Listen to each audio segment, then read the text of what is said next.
14장 15절부터 말씀을 가지고 오늘 은혜를 나누겠습니다. 15절 다 같이 봉독하겠습니다.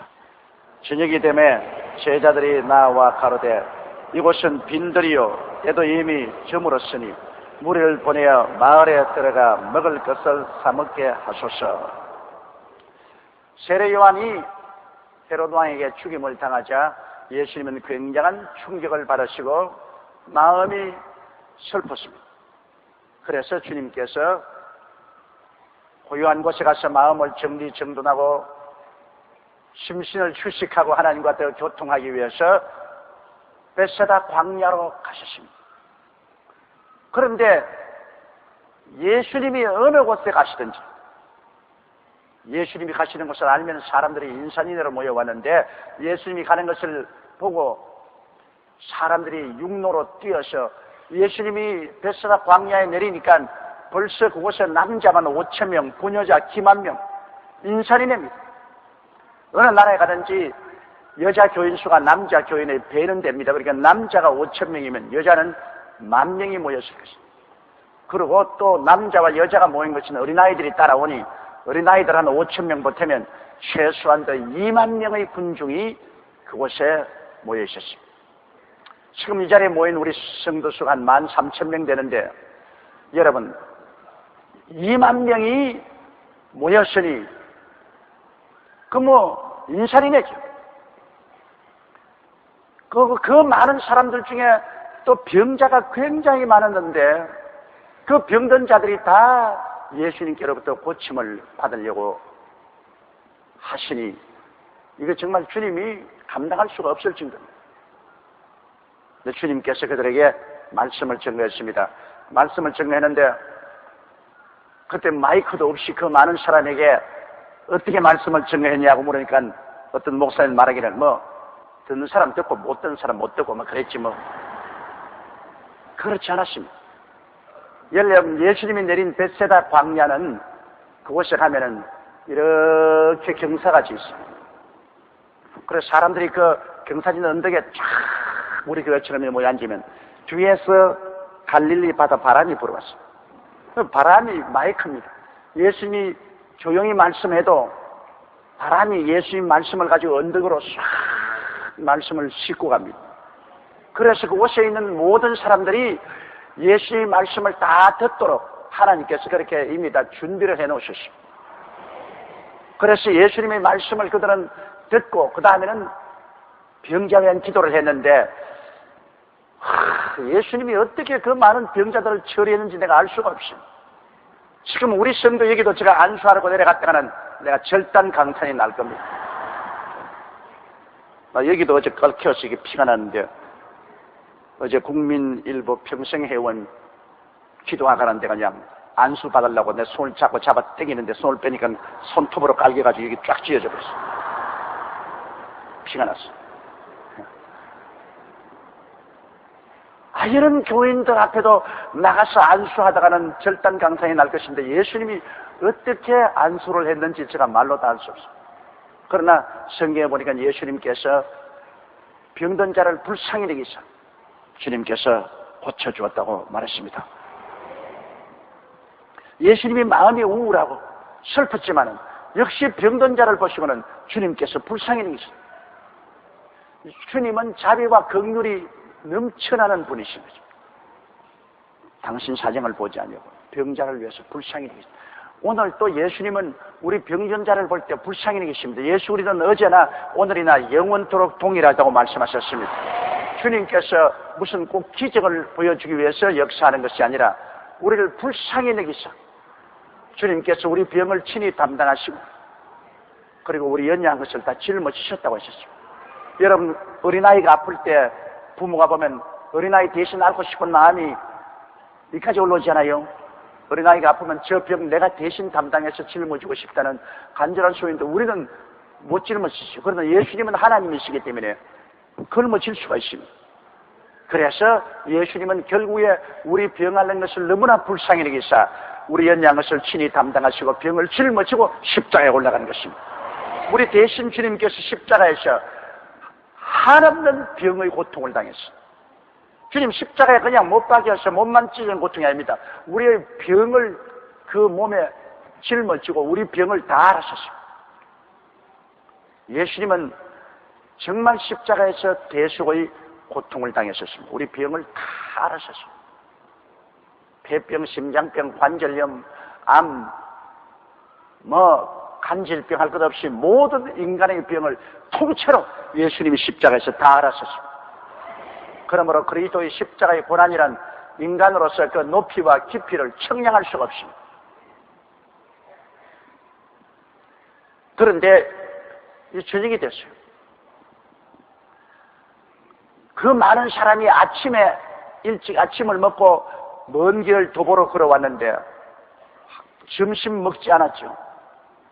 저녁에 또 먼 길을 걸어가려고 하니까 이젠 전부 지쳤습니다. 그래서 이 많은 군중들이 그만 풀밭에 들어눕고 주저앉아서 어찌할 바를 모릅니다. 그런데 요한복음에 보면 예수님께서 제자들을 불어놓으시고 빌립을 보시고 빌립아 어디에서 떡을 싸서 이 많은 사람들로 먹게 하고 그렇게 주님께서 말씀하셨다 했습니다. 그러나 주님은 어떻게 하실지를 이미 알고 계시면서 빌립을 시험해 보고자 했다고 말씀하셨습니다. 우리 주님은 어떠한 처지에 있어도 그 문제를 해결할 방법을 알고 계십니다. 크고 비밀한 일을 주님은 가지고 계십니다. 주님이 문제를 해결하지 못할 것은 하나도 없습니다. 예수님은 홍해수도 가르고 요단강도 가르고 여리고도 무너지고 만나도 오게 하신 주께서 해결 못할 일이 어디 있어요? 주님은 해결할 일을 다 알고 계시면서 우리가 과연 믿음이 있는지 없는지를 주님이 시험해 보시는 것입니다. 주님은 광야에서 그 많은 사람을 먹일 방법을 이미 알고 계셨어요. 그럼에도 불구하고 주님은 시험을 해보시는 것입니다. 시험에 떨어지면 주님이 알고 계시면서도 역사를 안 하셔요. 시험에 합격해야죠. 그런데 요한복음에 보면 빌립은 다른 제자들과 함께 꼭 이대로 말했습니다. 주님, 이곳은 빈들입니다. 빈들이니까 여기에 떡 살 곳도 없습니다. 갑자기 이 많은 사람을 위해서 어떻게 떡을 만들어냅니까? 떡 공장도 없는데. 그리고 때도 이미 저물었습니다. 지금 음식 먹일 그런 경황이 없어요. 지금 시간이 없어요. 그리고 또 돈도 없고 하니까 무리를 보내어 마을에 들어가 먹을 것을 사 먹게 하소서. 그렇게 권면했습니다. 사람의 생각이죠. 사람의 생각으로는 광야니까 이 사람들이 하는 말이 맞습니다. 빌립과 이 사람들이 하는 말이 딱 맞았다고요. 빈들이요, 떡 살 곳도 없고, 그리고 시간도 늦었고, 돈도 없으니 흩어서 각자 문제를 각자 해결하도록 하세요. 그러나 예수님께서는 저들에게 먹을 것을 주기를 원하셨습니다. 16절 읽어보십시다. 예수께서 가라사대 갈 것 없다. 너희가 먹을 것을 주어라. 그러니까 주님께서 각자 동료로 내보낼 것 없다. 너희들이 먹을 것을 주라. 자, 이 제자들이 보통 난처하게 되지 않았었습니다. 왜냐하면 제자들 자기들도 먹을 것이 없습니다.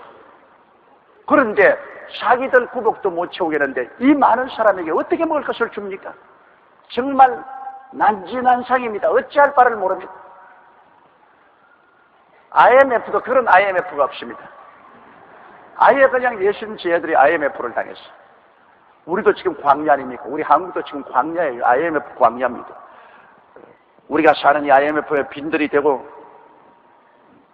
사람은 많고 먹을 것은 없고 이 낭패가 되는 IMF입니다. 그런데 성경에 보니까 많은 제자란 게 아니라 안드레가 차분하고 조용하고 별로 똑똑지 않은 안드레가 17절 보면요. 제자들이 가로되 여기 우리에게 있는 것은 떡 5개와 물고기 2마리뿐이니. 마태복음에 보면은 제자들이라고 말했지만 요한복음에는 안드레라고 딱 찍어서 말했습니다. 안드레가 어린아이의 점심 도시락에서 보리떡 5개와 물고기 2마리를 가지고 예수께 나왔어.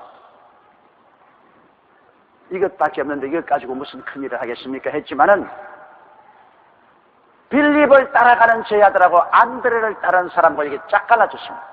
12 제자 중에 몇 명이 빌립을 따라가고 몇 명이 안드레를 따라갔다는 말은 없지만은 빌립을 따라가는 사람들은 빌립과 함께 이곳은 빈돌이여 시간도 늦었고 돈도 없으니 묵일 수 없다고 말했는데, 안드레를 따라가는 사람은 안드레가 보리떡 5개와 물고기 2마리 가고 그러니까 안드레와 함께 나와가지고서 주여 여기에 보리떡 5개와 물고기 2마리가 있나이다, 그렇게 말하는 것입니다. 그러므로 여러분, 똑같은 예수님의 제자들이라도 여기에 어려움을 당할 때 태도가 다릅니다. 빌립과 빌립을 따르는 제자들은 그곳에 광야만 보았고 시간이 늦은 것만 보았고 돈 없는 것만 보았지 예수님이 계신 것을 보지 아니하셨습니다. 이게 큰 문제입니다. 예수님을 계산에 넣지 않았어요. 그러나 안드레와 그 안드레를 따른 제자들은 광야도 보았고 시간이 늦은 것도 보았고 돈이 없는 것도 보았지만 그 가운데 예수님이 계신 것을 보았었습니다. 예수님을 계산에 넣었기 때문에 예수님이면 무엇인지 할 수 있다고 믿었기 때문에 보리떡 5개와 2마리를 물고기 2마리를 구해서 온 것입니다. 이것이 여러분 우리의 생애 속에 우리가 언제나 생각해야 될 것입니다. 우리의 생각 가운데 베시다 광야와 같은 어려움이 다가오고 돈도 없고 문제를 해결할 길이 없고 절망했을 때라도 여러분이 언제나 보아야 될 것은 그 절망만 보지 말고 여러분 가슴 속에 있는 예수님을 보아야 되는 것입니다. 예수님을 보태야 돼요. 우리 예수 믿는 사람은 모든 문제 플러스 알파인 예수님을 보태야 돼요. 예수님 빼버리면 빌립과 같이 돼요. 예수님 빼버리면 그곳은 광야밖에 안 보여요. 예수님 빼버리면 늦은 시간밖에 안 보이고 빈털털이 된 포켓밖에 안 보여요. 그러나 거기에 예수님을 보아야 됩니다. 오늘 우리 한국의 문제도 그래요. 이게 IMF 아주 빈들입니다. 우리는 경제적인 위기에 처했고, 그리고 또 세계적으로 대공황이 있다고 합니다. 소련이 무너지고, 일본 경제가 주저앉고, 미국의 정권 시장이 곤두박질하고, 세계가 지금 시대 말적으로 어두워졌습니다. 잘 큰일 났습니다. 이 대경제 공황의 광야에서 우리가 어떻게 할 것인가? 그래서 사람들마다 전문가들이 말합니다. 우리는 은행이 부실하다. 우리는 기업이 팔먹을 만한 경쟁력 있는 물건이 없다. 노동시장이 유연하지 않고 노사 경쟁이 심하다. 국민들이 아직까지 정신을 차리지 못했다. 뭐 여러 가지 또 국제적 여건이 나쁘다. 그러므로 우리는 점점 더 나빠지고 우리는 더 좌절할 것이다. 우리 국민을 먹여 살릴 수 없는 그런 위기에 처할 것이다. 그런 말을 많이 합니다. 그러나 나는 그것에 동의 안 한 건 아닙니다. 사실 맞아요. 국제적인 환경이 이렇게 나쁘고 우리의 금융 시스템이 아주 주저앉았고 우리의 대기업이나 중소기업이 팔아먹을 경쟁력 있는 물건도 없고 그리고 노동시장의 유연성도 없고 우리 국민들도 아직 정신 차리지 못하고 여러 가지 여건이 있어 굉장히 우리가 곤란한 처지에 떨어질 위기에 있습니다만 그것만 보면은 낙심하지만은 그것에 보태어서 우리는 그동안 6.25 사변 난 이후로 한국 최초의 5만 교회가 서고 우리 한국에 1200만의 주님의 이름을 부르는 하나님의 성도들이 있는 것을 알아야만 하는 것입니다. 이 교회에서 이 성도들이 하나님의 성전 짓기 위해서도 헌금도 하고 11조를 심으기도 하고 헌금도 심었었습니다. 그렇게 여태까지 많이 심어놓은 것이 있기 때문에 보리떡 5개와 물고기 2마리가 예수님 손에 얹힌 것처럼 그동안 하나님의 백성들이 교회를 통해서 하나님 사업에 심어놓은 것이 있기 때문에 주님께서 이를 통해서 우리에게 이 위기를 넘겨갈 수 있도록 복을 내려 주시는 것입니다. 우리 한국에 예수님이 계시다는 사실을 계산에 넣어야 돼요. 우리 한국의 전문가나 외국의 전문가들도 다 한국에 와서 좌절하고 절망하고 비관적인 말을 해도 그러나 거기에 보태어서 우리는 예수님이 계시기 때문에 우리가 주 예수를 계산해 놓고 바라보면 주님이 기적을 베풀어 주시는 것입니다. 그동안에 주님의 손에 우리는 많이 심었습니다. 우리 교회가 6.25 사변 난 이후로 주님의 손에 11조 헌금, 건축헌금, 선교헌금 등 많이 심었습니다. 여러분 심은 것이 헛되이 돌아가지 않습니다. 사람이 무엇으로 심든지 그대로 거두리라. 우리가 어려울 때 주님 거두게 해주는 것입니다. 주라 그리하면 돌려줄 것이니 곧 후에 되어 눌러 흔들어 넘치게 해서 안겨주리라고 말씀하신 것입니다.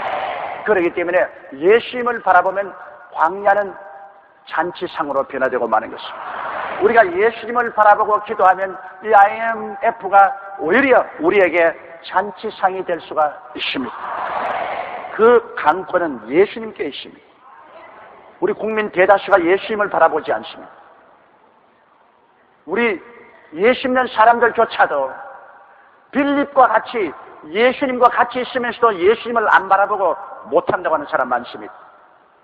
그러나 우리 교회 같이 안드레 같은 교회도 있습니다. 여러분, 이 어려울 때 예수님을 바라보고 할 수 있다고 믿고서 기도하는 교회가 18절요.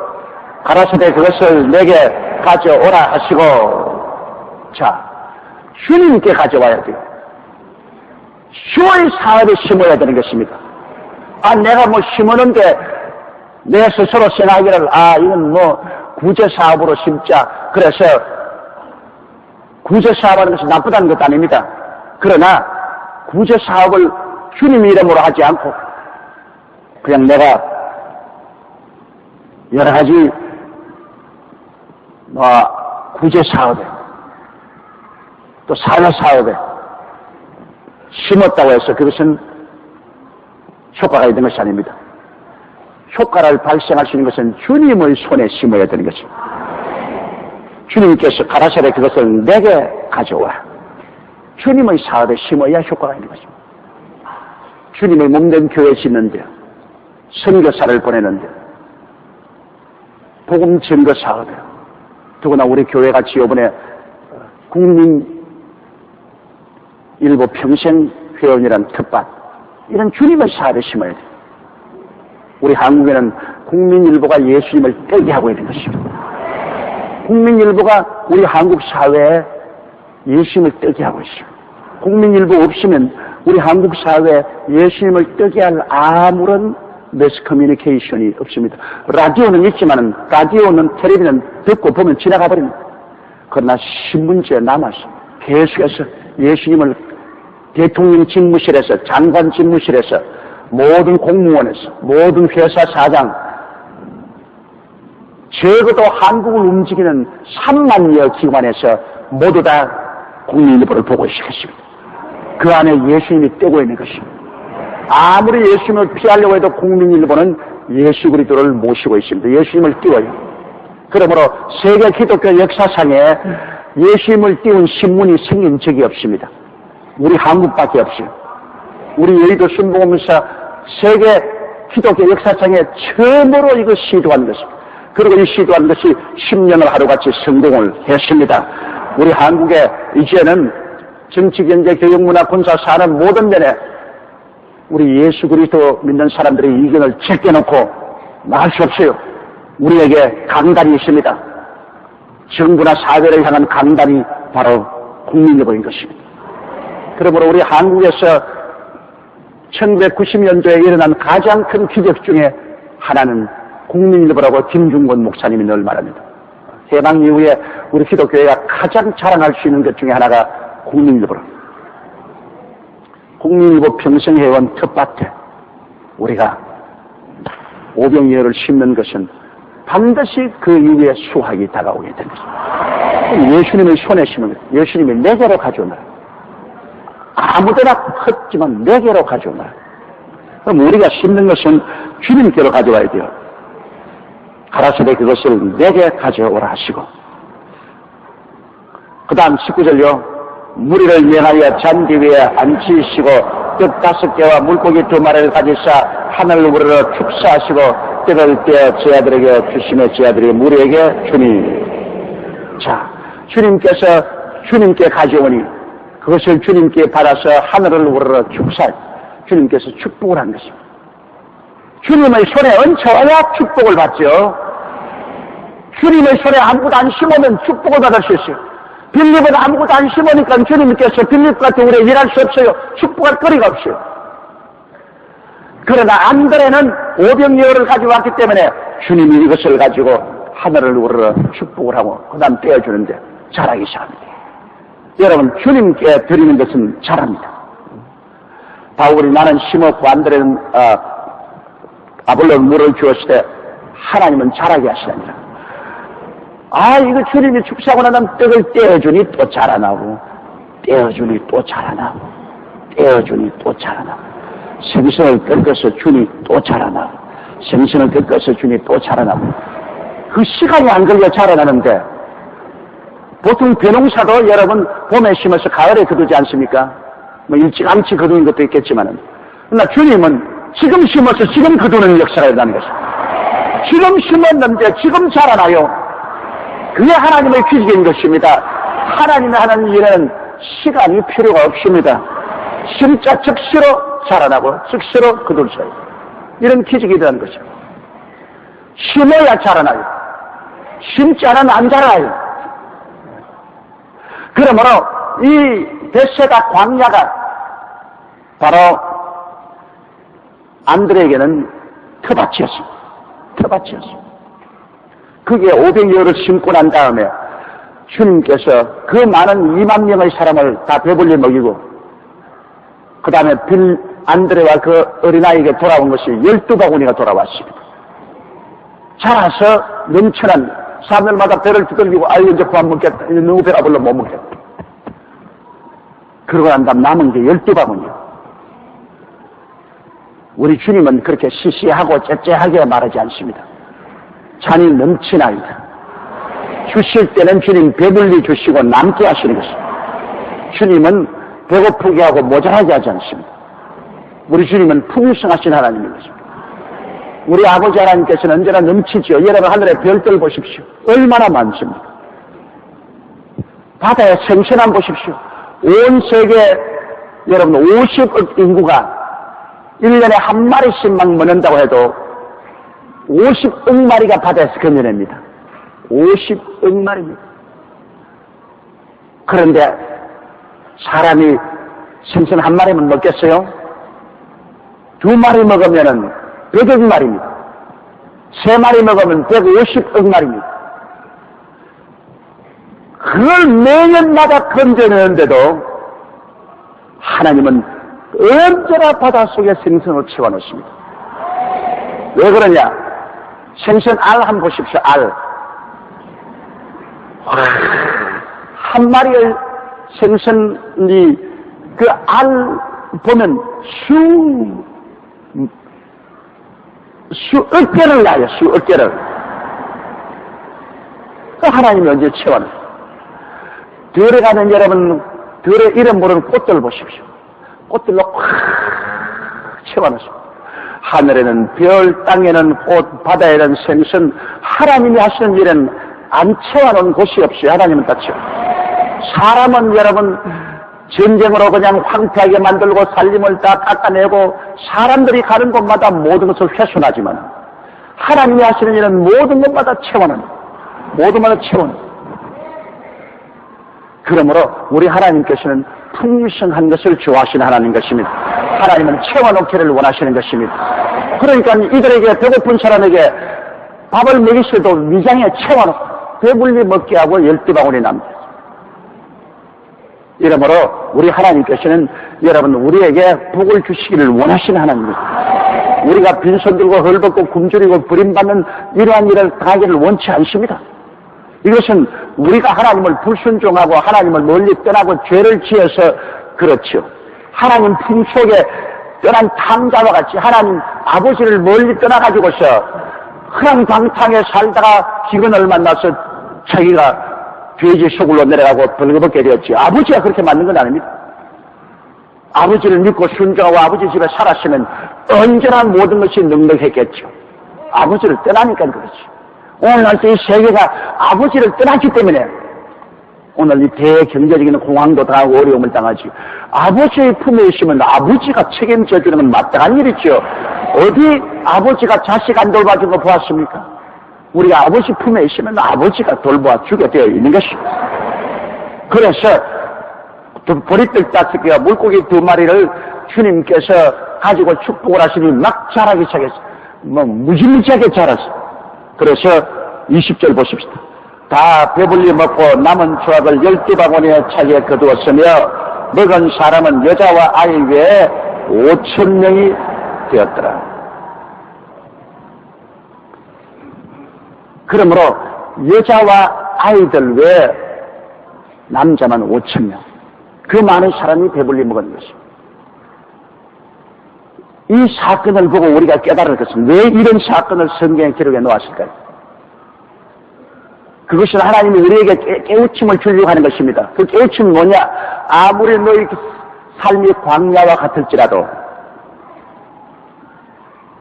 광야만 바라보지 말고 광야 가운데 계신 예수님을 반드시 계산해 넣어라. 아무리 어려움에 처해도 내 속에 계신 예수님을 계산해 넣어라. 그리고 그냥 예수님께 나와서 주여 주여 하지 말고 반드시 하나님이 주시는 믿음의 텃밭에 심어라. 내가 가지고 있는 것으로 심어라. 심지 않고 거두는 법이 없고 안 심은 것이 자랄 리가 없다. 그러므로 반드시 심어라. 그러면 내가 자라게 해서 문제를 내가 해결하겠다는 것입니다. 이 교훈을 가르치기 위해서 주님이 이것을 주신 것이. 그러므로 IMF를 당한 오늘날 우리에게 정말로 주님이 주신 멋진 교훈입니다. 예수 그리스도 어제 나오는 내가 영원토록 동일하시며 주님은 이 광야 같은 한국에 와 계십니다. 여기 와 계셔요. 그러면 우리는 항상 주님을 바라보고 그리고 우리는 주님이 주시는 텃밭에 심어야 돼요. 주님이 내게로 가져오라 했으니까 주님이 하시는 손, 주님의 사업은 바로 주님의 손입니다. 주님의 손에 심어야 돼요. 주님의 손에 심어. 다른 데 심어서 안 돼요. 그게 주님께서 아무에게나 텃밭을 주지 않아요. 주님이 복 주시려고 하실 때 주님이 텃밭을 주시는데 주님이 주시는 텃밭에 심어야 돼요. 그럼 곧장 자라요. 곧장. 구원으로 자라고 치료로 자라고 축복으로 자라고 문제 해결로 자라고 하나님의 능력으로 자라기 시작하는 것입니다. 그러므로 이와 같은 예수님을 우리가 모시고 살게 되면 우리의 삶 속에 걱정할 것이 없어요. 어떠한 위기와 환란이 다가와도 예수님이 나와 같이 계십니다.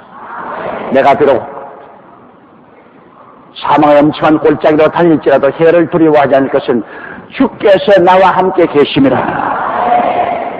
아무리 사망의 엄청난 골짜기로 가더라도 주님이 함께 계시면 주님을 계산해 넣으면 우리가 그곳에서 주의 도움을 받기 위해서 믿음의 씨앗을 심고 기도하면 기적이 일어나게 되는 것입니다. 심고 거두는 법칙은 우리의 생활 속에 떼낼 수가 없습니다. 그것은 우리의 현실적 삶에 사업하는 사람도 투자를 해야 거둘 수 있습니다. 아무것도 투자 안 하고는 하나님이 자라게 할 수 없습니다. 구멍가게라도 하나 투자해놔야 하나님이 자라게 해주시는 것입니다. 농사 짓는 사람도 씨를 심어 놓아야 하나님이 자라게 해주시는 것입니다. 그리고 우리가 하나님께 축복을 받으려면 하나님의 손길에 우리가 심어야 우리 기도를 통해서 물을 주면 자라게 되는 것입니다. 모든 것은 심고 거두는 법칙으로 역사하는 것입니다. 그 다음 22절요.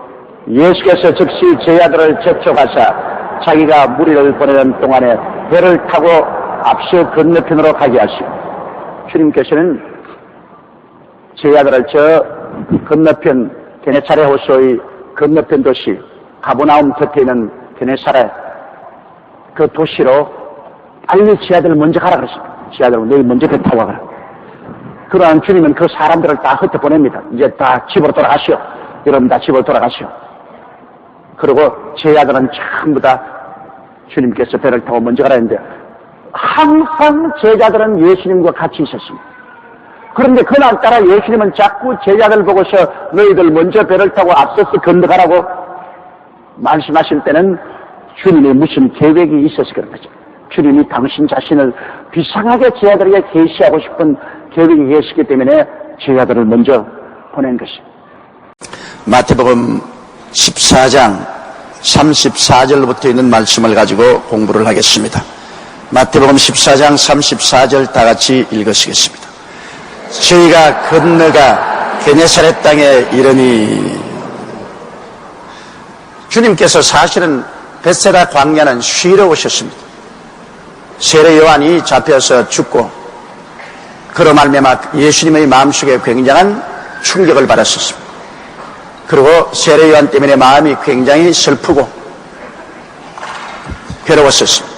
그래서 베스가 광야의 제자들과 함께 배를 타고 쉬러 왔었는데 그만 군중들이 모여와서 쉬는 것도 다 빼앗기고 말씀을 증거하고 병을 고치고 그 다음에 오병이어로 남자만 5,000명 부녀자 기만 명을 먹이고 12부인이 남게 하는 그런 기적을 주님께서 행하신 것을 우리가 잘 알고 있습니다. 그래서 예수님께서는 물으로 걸어오셔서 베드로와 함께 배를 타고 저 건너편 예수님이 본부로 삼으신 가버나움 곁에 있는 게네사렛 땅으로 주님께서 건너오시게 되었었습니다. 우리 35절 읽으십시다. 그곳 사람들이 예수신 줄 알고 그 건당에 두루 통제하여 모든 병든 자를 예수께 데리고 왔어. 좌우간 여러분, 예수 그리스도는 치료자로서 얼마나 소문이 나고 인식이 되었든지 예수님만 떴다 그러면 온 천지의 병자들이 다 모여오는 것입니다. 죄인이 모여오는 것이 아니라 먼저 병자들이 모여오고 병자들에게 묻어서 죄인들이 모여왔던 것입니다. 예수님은 여러분 그 생애 동안에 철저히 병을 고치는 치료자로서 너무나 사람들 속에 깊이 인상박히고 인식되었습니다. 예수님께서 오시고 가시는 곳에 치료하지 않은 적이 없습니다. 이러므로 예수께 가면은 반드시 치료를 받는다는 것은 상식에 있었습니다. 오늘날은 그렇지가 않아요. 여러분, 오늘날 예수 그리스도의 교회는 치료하는 곳이라 이렇게 확연히 사람들이 알아야 될 것인데 계속해서 교회 자체에서 우리 주 의종들이 기적은 2000년 전에 이미 지나갔다. 기적은 일어나지 않는다. 오늘날 예수님 치료하지 않는다. 예수님께 하시는 죄만 회개하고 구원만 받으라. 치료받으라는 예수께로 나오면 안 된다. 이와 같이 예수님의 소원과 정반대되는 그런 설교를 굉장히 많이 했습니다. 오늘날 또 예수 그리스도의 진실한 뜻과 정반대되는 그런 가르침을 하는 주의 종들이 많습니다. 병 고치러 오면 꾸짖고 우리 교회는 병 고치는 곳이 아니다. 우리 교회는 병자 위한 기도를 하는 것이 아니다. 그래 꾸짖습니다. 그것은 예수 그리스도의 심정을 몰라서 그런 것입니다. 여러분, 예수님께서는 이 땅에 태어나서 그 사역의 3분의 2는 병 고치는 데 보내시고 주님께서 마지막 겟세마네 동산에서 말고의 귀가 베드로의 칼에 떨어졌을 때 그 귀를 주어서 봉합해 주셨습니다. 십자가에 못 박기 위해서 잡혀가는 그 마당에도 주님은 최후로 치료를 하셨습니다. 그러고 난 다음 십자가 올라가실 때 우리 연양것을 친히 담당하시고 병을 짊어지고 가셨습니다. 그냥 올라간 건 아닙니다. 큰 짐 지고 우리가 인생이 다하는 모든 병을 다 주님께서 그 몸에 걸머지고 그 십자가에서 6시간 동안에 그 병을 다 알았습니다. 우리 연양것을 감당하시고 병을 짊어지셨으니까 병 알아야죠.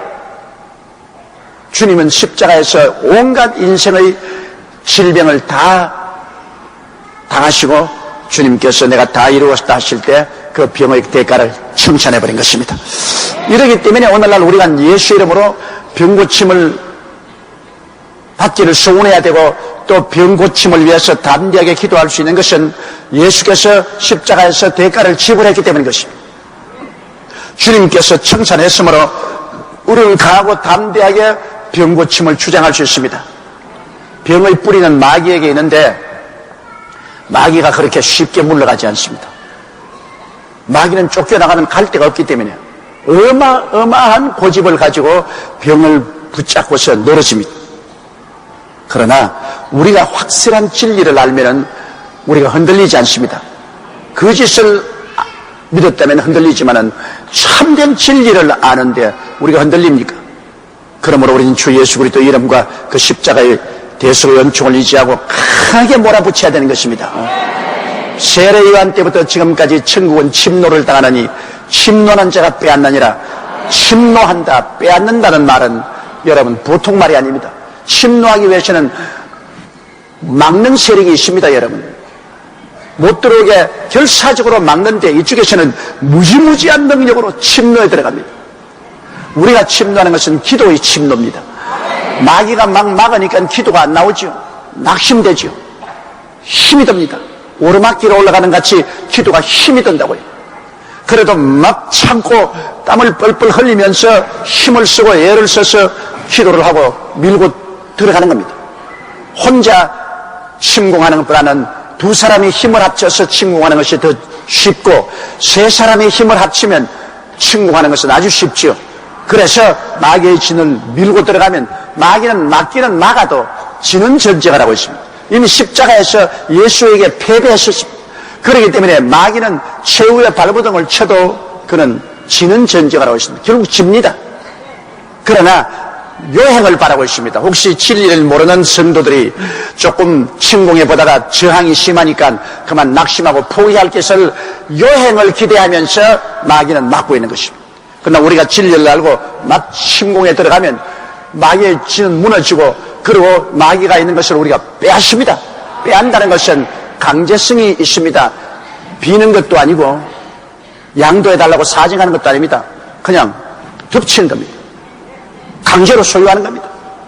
이러므로 우리에게 주님 주신 이 천국은 우리가 마귀가 그것을 아직까지도 우리 못 찾아게끔 막고 있지만은 우리가 기도와 믿음으로 그냥 강제로 기도하고 들어가서 믿음으로 강제로 점령을 하면 우리의 것이 되는 것입니다. 그렇기 때문에 진리를 모르고는 그렇게 할 수가 없어요. 우리가 확실히 진리를 알고는 무시무시한 결단력을 가지고 어마어마한 믿음으로 그냥 막 밀고 들어가고 막 빼앗아야 되는 것입니다. 마귀는 악한 마귀입니다. 여러분 악한 마귀이기 때문에 마귀가 그렇게 고분고분하지 않습니다. 최후의 발악을 하고 난 다음에 입에 거품을 물고 뒤로 나져빠지고 떠나가는 것입니다. 마귀를 그렇게 쉽게 보면 안 됩니다. 마귀가 정사와 권세는 다 빼앗겼지만 이제는 막갚합니다. 마귀는 지금은 막갚아요. 이제는 될 대로 되라고. 그래가 있는 힘을 다해가지고서 발버둥을 치는 겁니다. 그러나 우리 성도들의 기도와 믿음 앞에 무너지는 겁니다. 이러므로 여러분께서 기도에 힘쓰고 단호한 믿음을 가지고 나가면 병고침을 받습니다. 이래서 예수님이 가시는 곳에는 근방에 두루 통제하여 모든 병자를 예수께 다 데려 나왔으니 뭐 병든 자만 인산이냅니다. 오늘 사실 예수 그리스도가 교회에 와서 임재해 있다면 그 교회가 병자로서 꽉 들어 차야 됩니다. 그게 은혜로운 교회입니다. 예수님이 살아서 역사한다면 그 교회의 병자들이 꽉 들어 차야 돼요. 교회에 병든 자가 없이 건강한 사람만 꽉 들어 차 있으면 그곳에 이론에 대한 그리스도의 복음은 있고 살아서 역사하는 예수님의 임재가 없다는 증거인 것입니다. 예수 그리스도는 어제나 오늘이나 영원토록 동일하시고 너희 두세 사람이 내 이름으로 모인 곳에는 내가 너희와 함께 있겠다고 하시는데 예수님 함께 계시면 병자가 끊임없이 고침을 받아야죠. 끊임없이 병자들이 모여오고 병자에게 묻어서 죄인들이 오고 그래서 병이 낫고 죄인들이 회개하고 이런 역사가 교회에 일어나야 교회에 살아있는 운동이 있는 것입니다. 36절요. 다만 예수의 옷가에라도 손을 대게 하시기를 간구하니 손을 대는 자는 다 나음으로 들어요. 뭐 일일이 예수님에게 안수받으려고 하지 않아요. 예수님의 옷가에 손만 대면 나아요. 왜? 하나님의 역사는 시간과 공간에 초월해서 눈 깜박할 사이에 일어납니다. 여러분 전기가 통하는데 오래되어 있어야 통하지 않습니다. 전기가 딱 되면 파삭 하면 뭐 통하는 것입니다. 예수님의 능력은 그저 되면 통하는 것입니다. 오래오래 시간이 걸리는 건 아닙니다. 요사이 국민일보 평생회원 기도에 한꺼번에 500명, 600명씩 오니까 제가 안수기도 할 때 술 세놓고 그냥 손만 탁탁탁 대서 에이 기도 많이 해줄 줄 안데 그냥 손만 탁 대고 지나간다고. 여러분에게 기도하기 주기 전에 나 혼자 하나님께 오랜 기도를 하고 그러고 난 다음에 하나님, 이 손을 얻는 것은 내가 얻는 것이 아니라 하나님이 내 손을 사용해서 얹으십시오. 그래서 그때 안수하는 그 손은 내 손이 아닙니다. 우리 주님께 빌려준 손인 것입니다. 우리 주님이 손 빌려서 하는데 뭐 주님 옷자락만 잡아도 역사하는데 그래도 사람 손을 빌려서 머리 한번 탁 때려주는데 얼마나 좋습니까? 효과가 있는 것입니다, 여러분. 하나님 능력이 있어요. 나중에 심지어 베드로 때는 베드로의 그림자만 지나가도 병이 났다. 이 하나님과 연결하는 것은 내 마음의 믿음의 준비만 있으면 뭐 옷자락에 손을 대도 낫고 나중에는 심지어 베드로의 그림자만 지나가도 낫고 그 다음에는 바울이 앞치마를 가지고 갖다 줘도 귀신이 쫓겨나고 병이 난 것입니다. 문제는 우리 마음의 믿음에 있는 것입니다. 마음에 기도하고 믿음으로 준비되어 있으면 주님과의 접촉이 대반이 이루어지는 것입니다. 그러나 우리 마음이 죄로 무디어 있으면 여러분 전기가 통하는데 여기에 막 온갖 것 저항체가 붙어 있으면 전기가 통하지